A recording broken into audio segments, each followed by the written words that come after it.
अपने पति के अलावा पर पुरुष से संबंध बनाने पर एक स्त्री को कैसे हुई स्वर्ग की प्राप्ति। जय श्री कृष्ण प्रिय दर्शक बंधु, एक बार पुनः स्वागत है आप सभी मित्रों का आपके अपने चैनल दर्पण ज्ञान गागर यूट्यूब चैनल में। प्रिय सज्जनों, आज आपके समक्ष बहुत ही ज्ञानवर्धक व मोटिवेशनल कहानी लेकर हम हाजिर हुए हैं। आज की कहानी में हम आपको बताने वाले हैं कि एक स्त्री को पर पुरुष से संबंध बनाने पर उसे स्वर्ग की प्राप्ति कैसे हो गई। वो स्त्री कौन थी, उसका क्या नाम था, जिसके अपने पति के अलावा दूसरे पुरुष से संबंध बने और उसके बाद उसे स्वर्ग की प्राप्ति हुई। प्रिय सज्जनों, ये रामायण की कहानी है, इसलिए ये रामायण का आख्यान बहुत ही महत्वपूर्ण और रहस्यमयी है, अर्थात रोचक होने वाला है।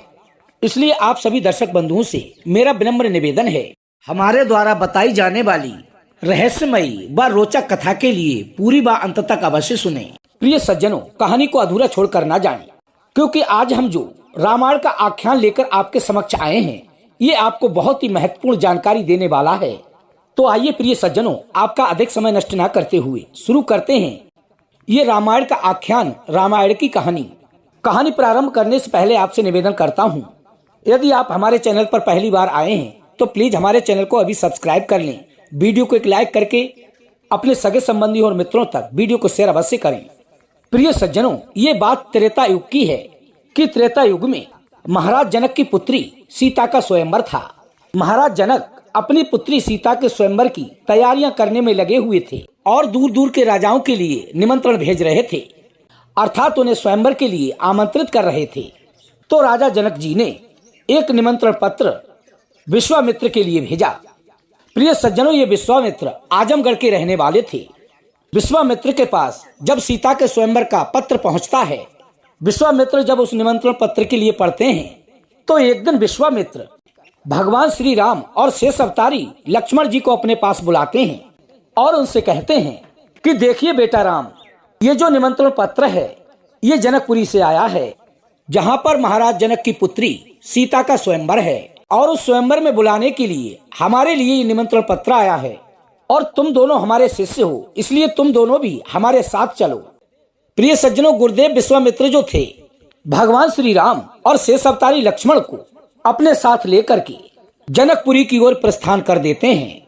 विश्वामित्र भगवान श्री राम और लक्ष्मण जी को अपने साथ लेकर के कब चले, तो प्रिय सज्जनों प्रमाण मिलता है कुंवार शुक्ल पक्ष द्वादशी तिथि को उन दोनों भाइयों को अपने साथ लेकर के जनकपुरी की ओर प्रस्थान करते हैं। ये जब चल देते हैं तो चलते चलते एक जंगल में जाकर पहुंचते हैं। प्रिय सज्जनों, जब ये जंगल में पहुंचते हैं तो वहां पर एक निर्जन वन था। यहाँ तक कि उस वन में पशु पक्षी भी नजर नहीं आ रहे थे और वो वन वीरान उजाड़ सा पड़ा था। तो प्रिय सज्जनों, मर्यादा पुरुषोत्तम भगवान श्री राम ने उसी निर्जन वन में एक स्त्री नुमा पत्थर देखा। उसे देखकर ऐसा प्रतीत हो रहा था कि ये पत्थर ना होकर किसी स्त्री की प्रतिमा हो।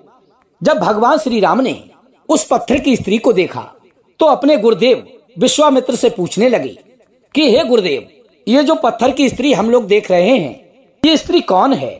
ये पत्थर की स्त्री देखने में इतनी सुंदर लग रही है और जब ये सजीव रूप में होगी तो ये कितनी सुंदर लगती होगी। इसलिए हे गुरुदेव, हमें इस बात को बताने की कृपा करें कि ये पत्थर की स्त्री आखिर है तो है कौन और ये पत्थर कैसे बन गई। तभी प्रिय सज्जनों, विश्वामित्र जी भगवान श्री राम को एक शीशम के वृक्ष पर बिठाकर और वहीं पर लक्ष्मण जी भी उनके पास खड़े हो जाते हैं। तभी गुरु विश्वामित्र भगवान श्री राम को बताने लगते हैं कि हे बेटा राम, इस पत्थर नुमा स्त्री को क्या तुम नहीं जानते हो? ये पत्थर नुमा स्त्री गौतम ऋषि की पत्नी अहिल्या है। तभी भगवान श्री राम ने पूछा कि हे गुरुदेव, यदि ये गौतम ऋषि की पत्नी अहिल्या है तो ये ऋषि की पत्नी पत्थर की शिला कैसे बन गई? तभी गुरु विश्वामित्र कहते हैं कि हे बेटा राम, ये बात उस समय की है कि अहिल्या जो थी अपने पति गौतम ऋषि के साथ कुटिया बनाकर इसी वन में रहा करती थी। ये अहिल्या बहुत ही सुंदर थी। इनकी सुंदरता के आगे देवलोक की अप्सराओं का रूप भी फीका पड़ जाता था, अर्थात इनकी सुंदरता की बढ़ाई जितनी भी की जाए वो कम है, क्योंकि ये इतनी सुंदर थी। तो एक बार हुआ ऐसा, देवराज इंद्र ने जब अहिल्या को देखा तो ऋषि पत्नी अहिल्या की सुंदरता को देखकर देवराज इंद्र उनकी सुंदरता का दीवाना हो गया और वह अपने मन में विचार करने लगा कि हम इसके साथ किस प्रकार से संबंध बनाएं, इसके साथ हम रत क्रिया कैसे करें, क्योंकि गौतम ऋषि जो हैं वो तो हर समय आश्रम पर ही रहते हैं, अपनी पत्नी अहल्या को छोड़कर कहीं भी नहीं जाते हैं। लेकिन अहल्या के साथ छल करने का एक ही समय उचित है, जब गौतम ऋषि सुबह सुबह ब्रह्म मुहूर्त में उठ करके गंगा स्नान करने के लिए जाते हैं। और मेरे पास यही मौका है, जब गौतम ऋषि ब्रह्म मुहूर्त में गंगा स्नान करने को जाएं, तभी मैं गौतम ऋषि का वेश धारण करके इस अहल्या के साथ संबंध बनाऊं। प्रिय दर्शक बंधु, विश्वामित्र कहते हैं कि हे बेटा राम, अहल्या के साथ शारीरिक संबंध बनाने हेतु इंद्र ने चंद्रमा को बुलाया और चंद्रमा से कहने लगा कि हे चंद्रदेव, तुम्हें हमारा एक काम करना होगा। तभी चंद्रमा कहता है कि हे इंद्रदेव, निसंकोच बताइए तुम्हारा क्या कार्य है, आप तो बस आज्ञा दीजिए कि आपका मुझे क्या कार्य करना है। विश्वामित्र भगवान श्री राम को समझाते हुए कहते हैं कि हे बेटा राम। तभी इंद्र ने चंद्रमा से कहा कि हे चंद्रदेव, गौतम ऋषि जो हैं वो हर समय अपने घर पर ही रहते हैं और वे सुबह ब्रह्म मुहूर्त में उठ करके गंगा स्नान करने को जाते हैं और हमें अहल्या के साथ में छल करना है, अर्थात उसके साथ मुझे संबंध बनाना है। इसलिए हे चंद्रदेव, तुम्हारा कार्य ये है, तुम्हें मेरे साथ चल करके मुर्गा बनना है और गौतम ऋषि के आश्रम पर पहुंचकर अर्धरात्रि में तुम्हें बांग लगाना है। और जब तुम अर्धरात्रि के समय बांग लगाओगे, अर्थात जब तुम बोलोगे, तो गौतम ऋषि ये सोचेंगे कि सवेरा हो गया है और वे प्रातः काल को समझ करके गंगा स्नान करने के लिए चले जाएंगे। और उसी बीच मुझे ये अवसर मिल जाएगा और मैं अहल्या के साथ में छल कर लूंगा। प्रिय सज्जनों, चंद्रमा जो था इंद्र के ऐसा कहने पर एकदम से तैयार हो गया। अब प्रिय सज्जनों, आपको ये बताते चलें कि कोई भी व्यक्ति उसी को अपने दिल की बात बताता है जो उसके विचारों का होता है। अब प्रश्न ये उठता है कि चंद्रमा से इंद्र के गुण क्यों मिले। वो इसलिए प्रिय सज्जनों, क्योंकि चंद्रमा भी अवगुणी था। बताया जाता है कि चंद्रमा की 27 पत्नियां थीं और 27 स्त्रियां होने के बावजूद भी ये अपने गुरु बृहस्पति देव की पत्नी तारा को लेकर के भाग गया था। इस चंद्रमा के अंदर भी बहुत बड़ा अवगुण था, तो इसीलिए इंद्र के गुण दोस्तों चंद्रमा से भली भांति मिल गए। अब प्रिय सज्जनों, इस बात से तो आप भली भांति समझ ही गए होंगे, जब समान गुण वाला व्यक्ति मिलता है तभी उसकी मित्रता होती है। जैसे कि शराबी की मित्रता शराबी से ही होगी, और यदि कोई दूसरा शराब नहीं पीता है तो एक शराबी की मित्रता बिना शराब पीने वाले से हो नहीं सकती, अर्थात उसके गुण कदापि उससे नहीं मिलेंगे। उसी प्रकार प्रिय बंधुओं, ज्वारी के गुण ज्वारी से मिलते हैं। यदि कोई जुआ खेलने वाला व्यक्ति है और दूसरा कोई जुआ खेलने वाला नहीं है तो उसके गुण उस ज्वारी से नहीं मिलेंगे, और यदि दूसरा भी ज्वारी है तो उसके गुण बहुत ही अच्छी प्रकार से उससे मिल जाएंगे। जिस प्रकार इंद्रदेव के गुण चंद्रमा से मिल गए, और जब चंद्रमा से इंद्र के गुण मिल जाते हैं तो उसने अपने दिल की सारी बात चंद्रमा को बता दी। गुरु विश्वामित्र समझाते हुए भगवान श्री राम से कहते हैं कि हे बेटा राम। तभी इंद्र से आज्ञा लेने के बाद में चंद्रमा जो था वो गौतम ऋषि के आश्रम पर पहुंच जाता है और वहां पहुंचकर वह मुर्गा का वेश धारण कर लेता है। और मुर्गा बनने के बाद में अर्धरात्रि के समय उस मुर्गा ने बांग लगा दी, अर्थात जो मुर्गा बना हुआ चंद्रमा था उसने आवाज दे दी। और जैसे ही गौतम ऋषि के कानों में उस मुर्गे की आवाज पहुंचती है तो गौतम ऋषि हड़बड़ा करके उठते हैं और अपने मन में विचार करने लगते हैं कि लगता है प्रातः काल हो गया, अब हमें प्रतिदिन की तरह गंगा स्नान करने को जाना चाहिए।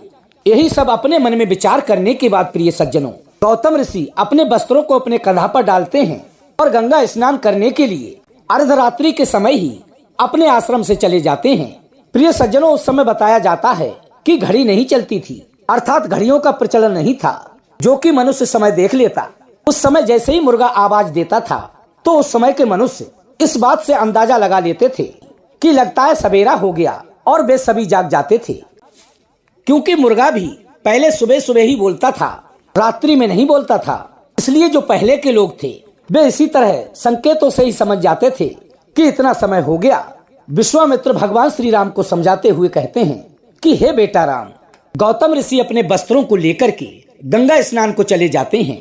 और इधर जैसे ही इंद्र ने देखा कि गौतम ऋषि गंगा स्नान करने को चले गए हैं, तभी इंद्र को मौका मिल जाता है और उस धूर्त इंद्र ने गौतम ऋषि का प्रतिरूप बनाया और अहल्या के साथ छल करने के लिए उनके आश्रम में प्रवेश कर गया। अहल्या के पास पहुंचकर धोखे से इंद्र ने छल किया, और उधर जैसे ही छल किया और चंद्रमा मुर्गा बना हुआ उनके आश्रम के द्वार पर खड़ा हुआ है। और इधर हे बेटा राम, गौतम ऋषि जैसे ही गंगा में स्नान करने को प्रवेश करते हैं तो गंगा जी में से आवाज आती है कि हे बेटा गौतम, ये समय तुम्हारे स्नान करने का नहीं है।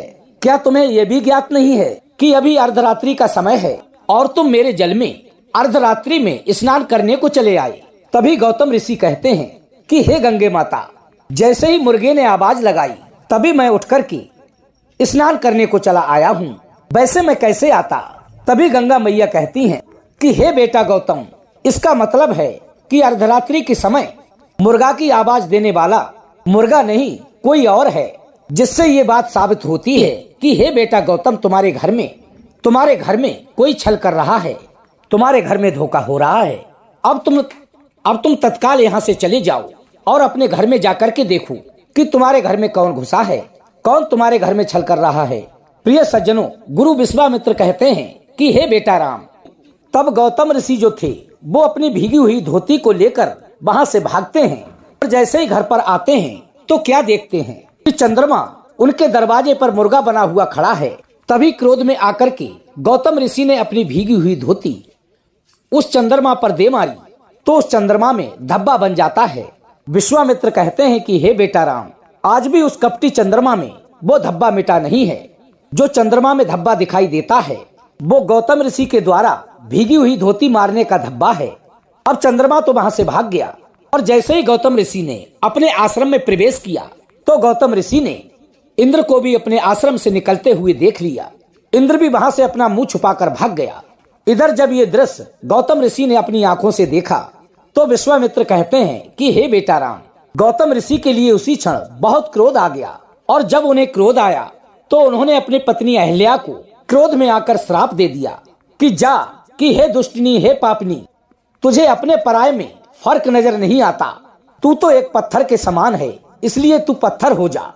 तेरा दिल इतना पत्थर हो गया, अर्थात कठोर हो गया कि शायद ये तू भूल गई कि मैं एक विवाहित स्त्री हूँ और तूने फिर भी पर पुरुष के साथ संबंध बना लिए, इसलिए तू पत्थर की हो जा। विश्वामित्र भगवान श्री राम को समझाते हुए कहते हैं कि हे बेटा राम, ये वही अहल्या है, ये उन्हीं गौतम ऋषि की पत्नी अहल्या है। अपने पति गौतम के श्राप से ये पत्थर की शिला बन गई है और इससे आज तक मुक्ति प्राप्त नहीं हुई। लेकिन हाँ बेटा राम, यदि तुम्हारे चरणों की रज अर्थात धूल इस पत्थर की शिला पर पड़ जाए तो हमें पूर्ण विश्वास है कि इसका कल्याण हो जाएगा, इसका उद्धार हो जाएगा, क्योंकि तुम तो जगत के पालनहार हो, जगत के तारणहार हो। इसलिए हे बेटा राम, इस अहल्या का उद्धार करो, इसके बाद हम तीनों आगे के लिए प्रस्थान करेंगे। प्रिय सज्जनों, वही हुआ। अपने गुरु विश्वामित्र की आज्ञा पाकर की और उसके बाद में जहाँ पर देवी अहल्या पत्थर की बनी हुई पड़ी हुई थी, उसी के पास जाकर के जैसे ही जोर से अपने कदम रखते हैं तो उनके चरणों से उड़ती हुई रज उस पत्थर की शिला से टकरा जाती है। तभी वह पत्थर नुमा स्त्री एक सुंदर देवी के रूप में प्रस्तुत हो जाती है, प्रकट हो जाती है। अब जैसे ही पत्थर बनी हुई अहल्या अपने असली रूप में आ गईं, तब उन्होंने भगवान श्री राम को दोनों हाथ जोड़ करके प्रणाम किया और उनकी स्तुति की और उनसे प्रार्थना की कि हे प्रभु, मुझे दर्शन दो। तभी भगवान श्री राम ने उनको दर्शन दिए। इसके बाद में अहल्या के लिए स्वर्ग से विमान आता है और उसी विमान में बैठ करके वो देवी अहल्या परमात्मा के धाम के लिए चली जाती हैं। इसके बाद प्रिय सज्जनों, विश्वामित्र जो थे भगवान श्री राम के द्वारा अहल्या का उद्धार कराने के बाद श्री राम और लक्ष्मण को साथ लेकर के जनकपुर की ओर चले जाते हैं और चलते चलते राजा जनक के फूल बाग के पास पहुंच जाते हैं। तो आज की कहानी में प्रिय सज्जनों इतना ही। ये थी प्रिय सज्जनों हमारी पवित्र रामायण की कथा।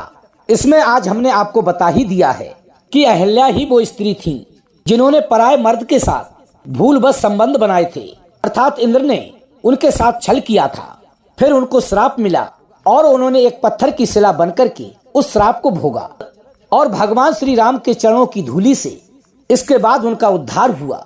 इसके बाद उनको स्वर्ग की प्राप्ति हुई। तो यही प्रिय दर्शक बंधुओं वो स्त्री थी जिन्हें पर पुरुष के साथ संबंध बनाने के बावजूद भी स्वर्ग की प्राप्ति हुई थी।